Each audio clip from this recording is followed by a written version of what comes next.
Have you ever seen a rifle fire so fast it sounds like a machine gun? Yet somehow it's completely legal? That's not science fiction. It's the world of forced reset triggers, one of the most controversial, fascinating, and misunderstood inventions in modern firearm history. It blurs the line between what's allowed and what probably shouldn't be. Here's the thing. Automatic weapons, the ones that keep firing when you hold the trigger, are heavily restricted. They require federal licenses, background checks, and tens of thousands of dollars for a legal permit. Most shooters will never even touch one in their lifetime. But for decades, gun engineers have been obsessed with one question. How close can we get to that full auto feeling without crossing the line?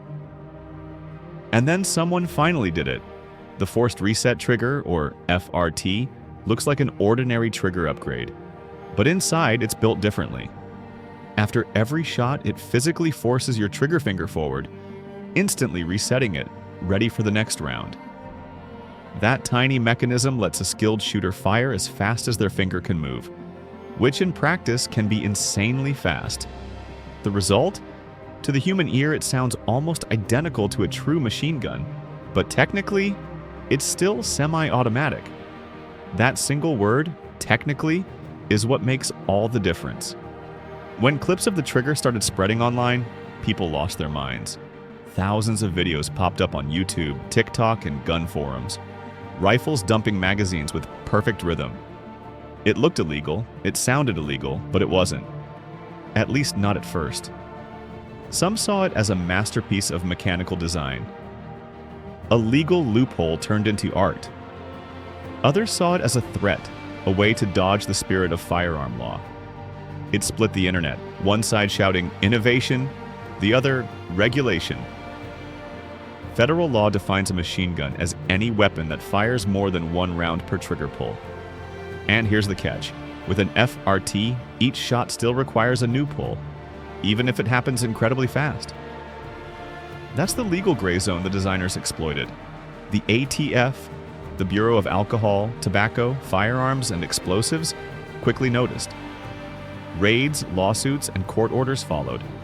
Manufacturers were forced to shut down or reclassify their designs. But copies, clones, and DIY versions kept circulating. Because once the idea is out there, you can't erase it. It's Pandora's box with a trigger. The FRT has become more than a gun part. It's a symbol.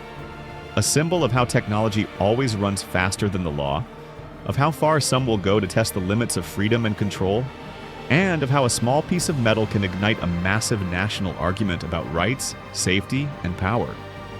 For gun enthusiasts, it represents the peak of mechanical creativity. For lawmakers, it's a nightmare they didn't see coming. And for everyone else, it's a reminder that in America, even innovation can pull the trigger. So is it genius or dangerous? Maybe both. Because every invention that bends the rules forces society to ask, where do we draw the line?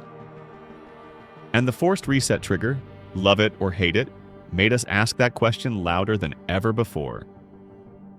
If you want more stories like this, real tech, real controversy, and the ideas that shake entire industries, subscribe and let me know what weapon or device you want next.